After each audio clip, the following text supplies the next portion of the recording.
welcome to episode 7 of CheesecakeCraft. Today we're going to get started on the big build, and as we go, I'm going to teach you guys a little bit about how I design my builds. So I've spent quite some time gathering all of the materials I think I'll need, and obviously clearing out this mountain, which took a while. And now the next part of this build is that we need a layout. First of all, let's get that done.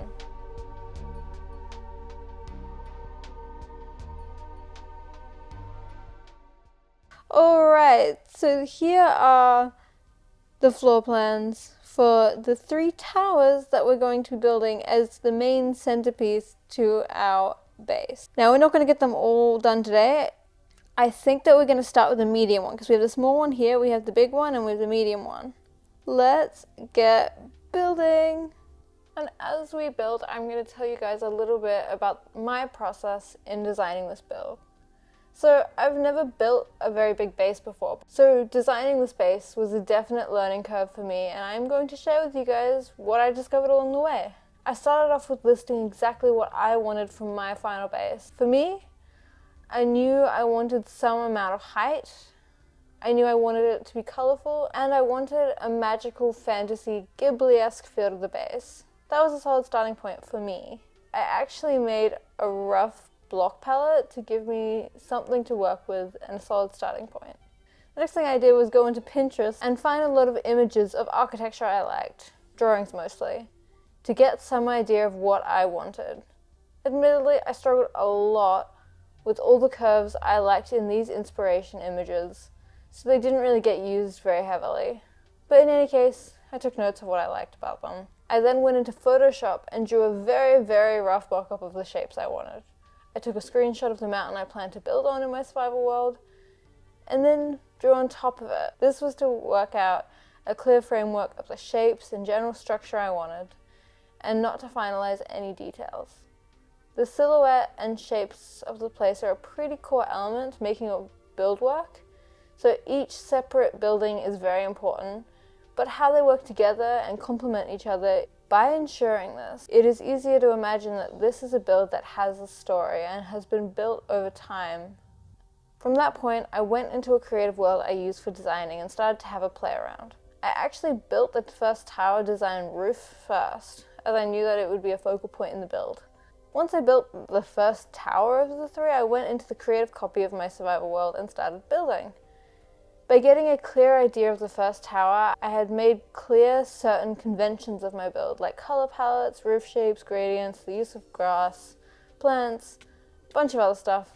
All this helped to bring together the build and ensure, again, that each element of the build works together. And so that made it easier to design the rest of the build. I can't show you guys this build yet, because obviously it would spoil it, but you guys will see it in time. In the past, I've mostly built builds that just kind of developed as they went, but I really, really wanted for this world to build something that's cohesive, and this is my tactic. It's not perfect, but I hope that it can help some of you guys. Alright, so we are nearly done. The first tower, let's get a good look at it.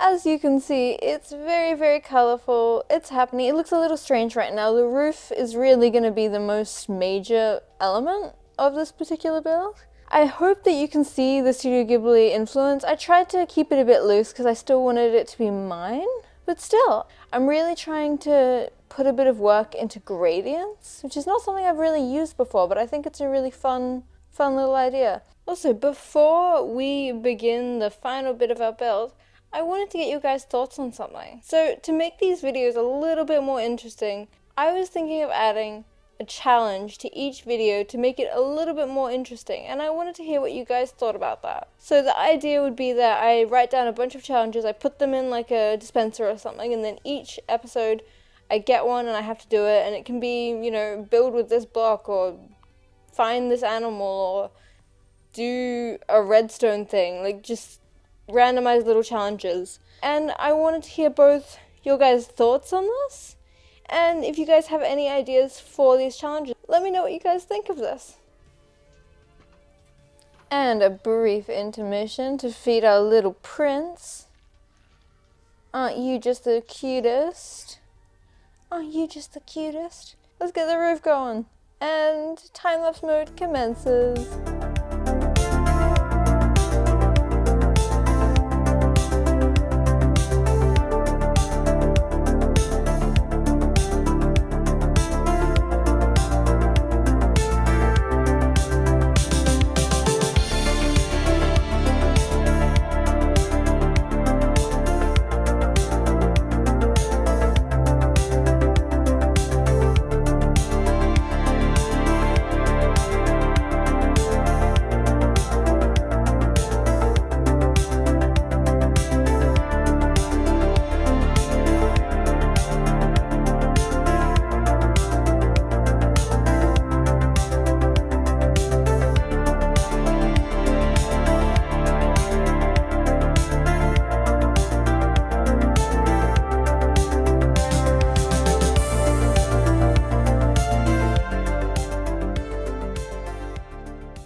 So here is the build finished, more or less. This is obviously just the first tower of the 3, but I really like how it turned out. I love the gradients. I really love the roof. It's not perfect, as you can, I'm looking at it from this angle and I'm seeing some little things that I need to fix, but I'm still really proud. I really like it, and it might not be that exciting to look at yet, but I think that the other 2 towers are really gonna bring this base together. And when I say done, I mean like 85% done. Cause like, these all need decorations. There needs to be glass in that window.